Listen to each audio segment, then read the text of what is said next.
बूढ़ा युग के सवाल का जवाब देते हुए कहता है, नहीं बेटुआ, यक्षिणी अब मर्दों को अपना शिकार नहीं बनाती। क्यों पापा, क्या यक्षिणी यहाँ से चली गई है जो अब वो मर्दों को अपना शिकार नहीं बनाती है? वो बूढ़ा युग के पास जाते हुए होगा। क्या वो किताब मुझे मिल सकती है? नहीं, वो किताब तो कहीं नहीं है।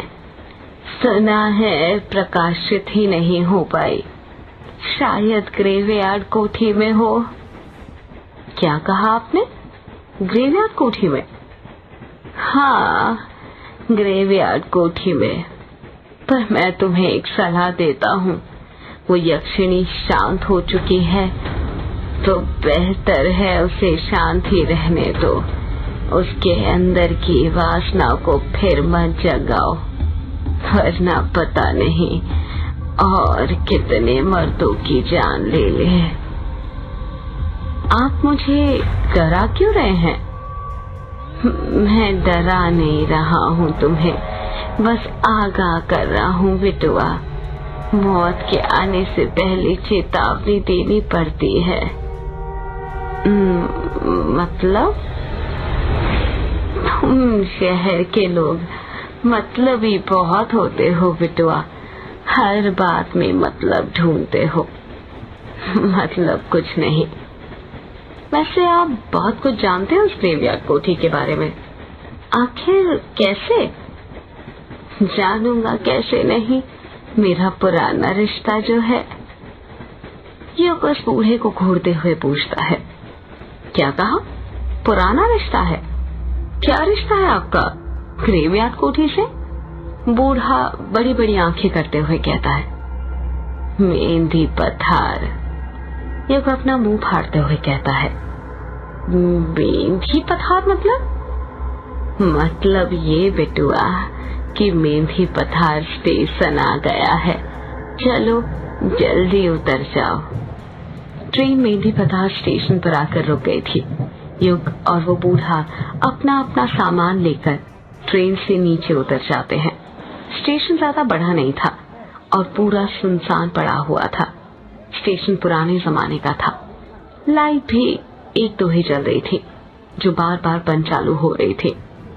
ट्रेन अभी स्टेशन से निकली ही थी कि तभी युग की नजर बूढ़े के हाथ में जो झोला था उस पर पड़ती है और वो देखता है कि उसके अंदर कई सारे कमल के फूल रखे हुए थे। युग सोचने लग जाता है, ये बूढ़ा इतने सारे फूलों का क्या करने वाला है। जैसे ही बूढ़ा स्टेशन पर उतरा था, जल्दी जल्दी कदम बढ़ाने लग गया था, जैसे उसे कहीं जाने में देर हो रही हो। युग के मन में कमल के फूलों वाली बात खटकती जा रही थी। उससे रहा नहीं जाता और वो उस बूढ़े से पूछ ही लेता है, वैसे बाबा आप इतने सारे कमल के फूलों का क्या करने वाले हैं? बूढ़ा अपने चेहरे पर मुस्कान लाते हुए कहता है, तो तुम्हारी नजर चली ही गई इन पर, बड़ी तेज नजर है।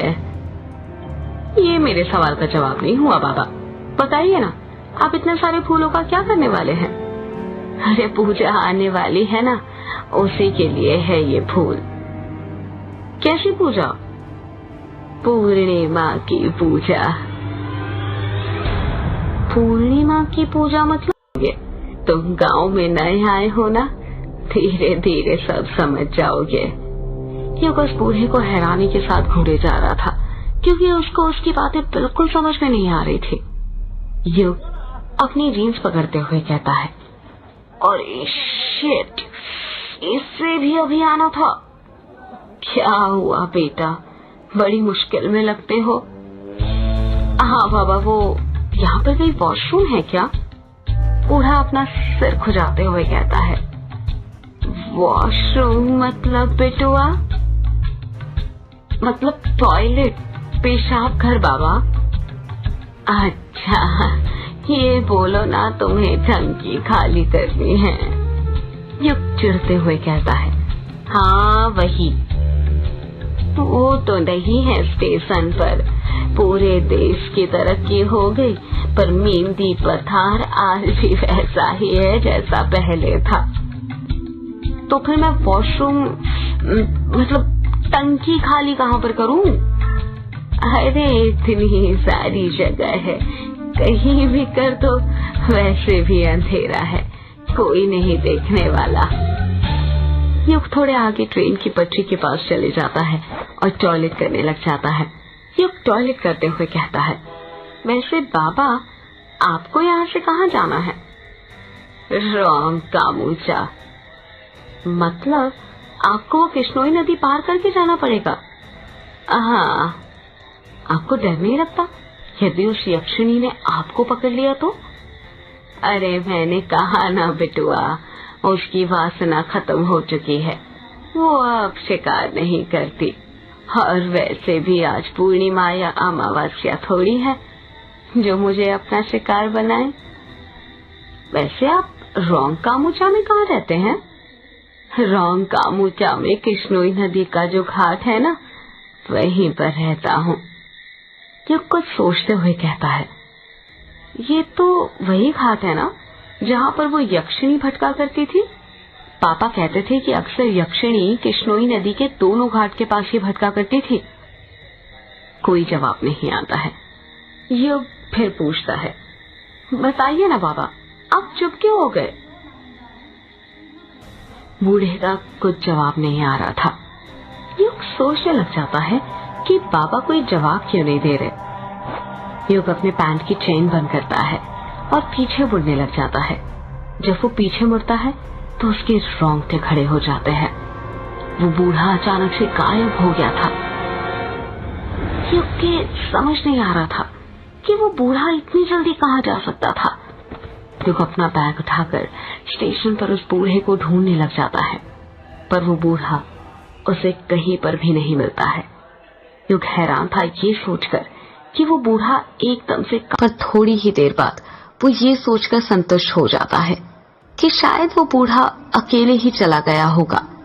और अच्छा ही हुआ चले गया, वरना यक्षिणी के बारे में बातें करके वो तो खुद तो डरता ही, साथ में उसे भी डराता। युग स्टेशन से बाहर निकलता है तो देखता है कि स्टेशन से बाहर एक भी ऑटो रिक्शा वाला नहीं था। ये गांव में ना यही प्रॉब्लम होती है, टैक्सी ही नहीं मिलती।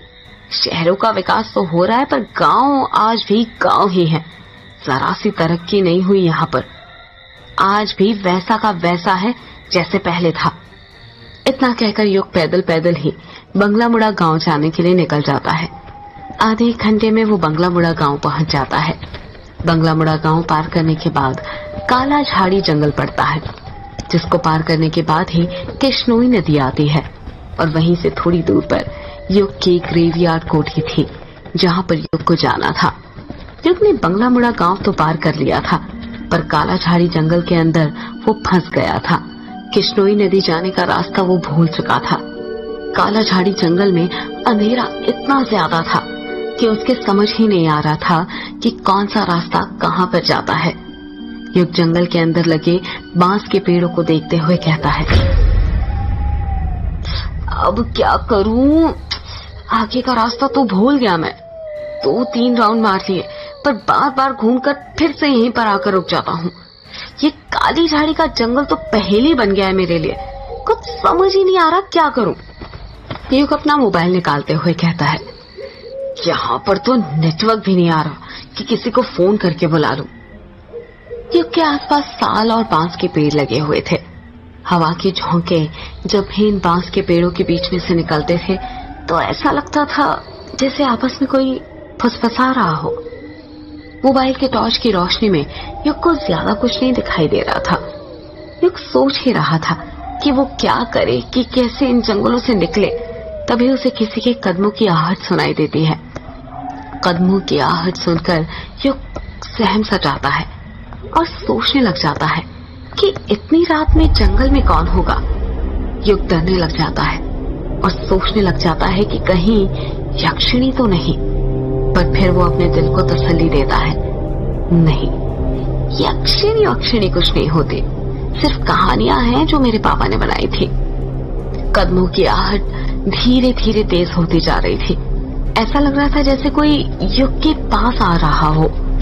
युग जमीन पर पड़ा बांस का टुकड़ा उठा लेता है और कदमों की आहट सुनने लग जाता है। तभी युग देखता है कि उसके बगल में जो बांस के पेड़ लगे हुए थे वो हिल रहे थे और आवाज उसी तरफ से आ रही थी। युग पूरी तरह तैयार हो गया था उस आहट का सामना करने के लिए। जैसे ही कदमों की आहट बंद होती है, युग की आंखें फटी की फटी रह जाती है। उसके हाथ से बांस का टुकड़ा अपने आप छूट जाता है और वो खुद डर के मारे झट से जमीन पर गिर जाता है। युग के सामने एक काला साया खड़ा हुआ था।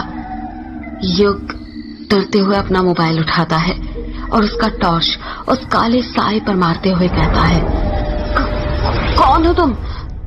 एक लड़की की आवाज सुनाई देती है, मैं अभिमन्यु।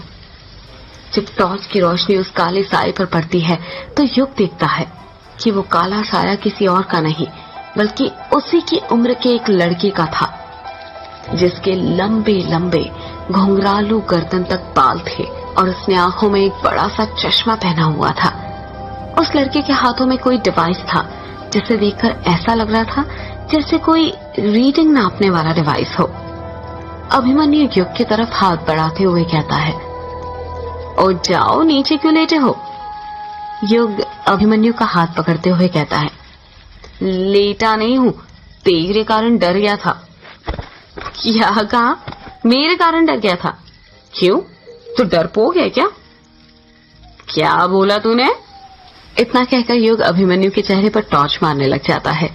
जब युग गौर से अभिमन्यु का चेहरा देखता है तो हैरानी के साथ कहता है, कहीं तुम अभी तो नहीं? युग अपनी बात पूरी करता उससे पहले ही अभिमन्यु भी युग की तरफ उंगली करते हुए कहता है, और तू युग है ना? इतना कहकर ही दोनों एक दूसरे के गले मिल जाते हैं। अभिमन्यु युग के बचपन का दोस्त था। युग अभिमन्यु के बालों को हाथ लगाते हुए कहता है, तू तो बहुत बदल गया यार, बड़े बड़े बाल, आंखों में बड़ा सा चश्मा। अभिमन्यु कहता है, बदल तो तू भी गया है यार। ये बता, कब आया और कहाँ जा रहा है तू इतनी रात में?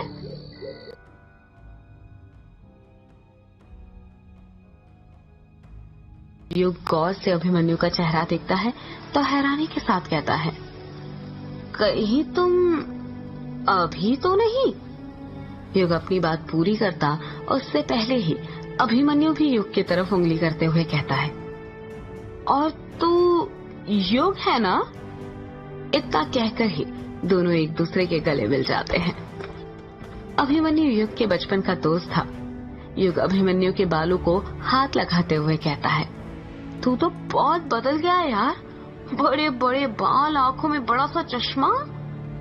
अभिमन्यु कहता है, बदल तो तू भी गया है यार।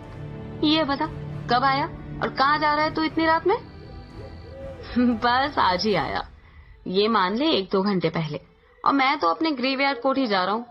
तू बता, तू कहाँ जा रहा है इतने सुनसान जंगल में, वो भी इतनी रात में? और तूने ये बाल इतने बड़े क्यों कर रखे? एक पल तो मुझे लगा जैसे वो थी। अभिमन्यु हैरानी के साथ पूछता है, वो थी मतलब?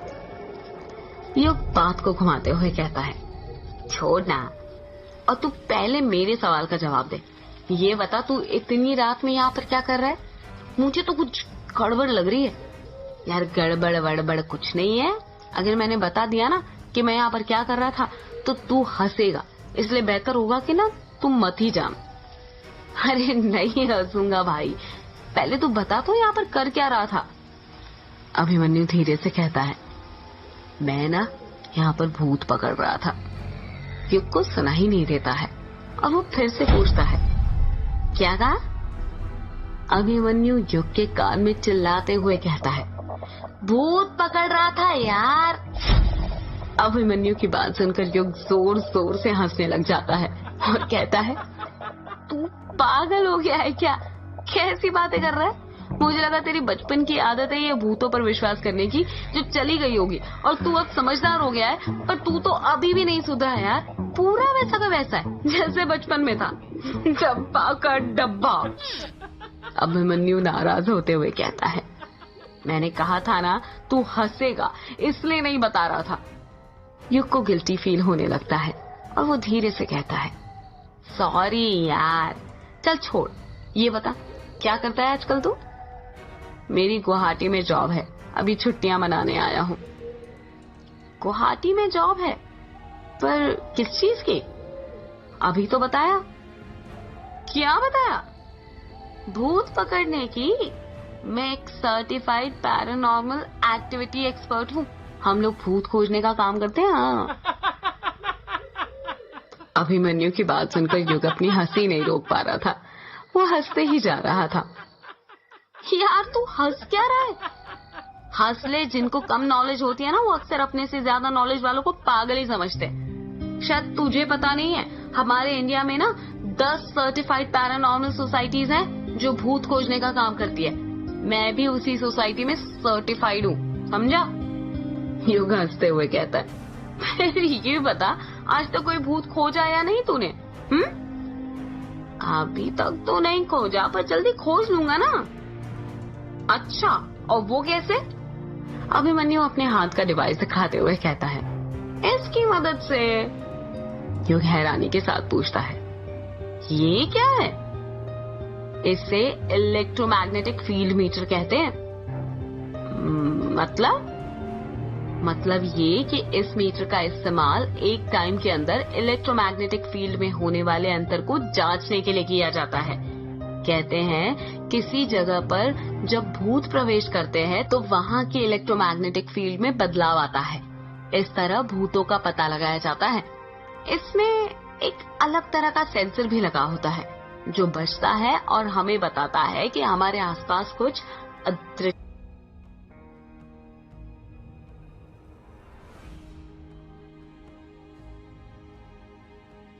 बोलता उससे पहले ही वो इलेक्ट्रोमैग्नेटिक फील्ड मीटर बजने लग जाता है।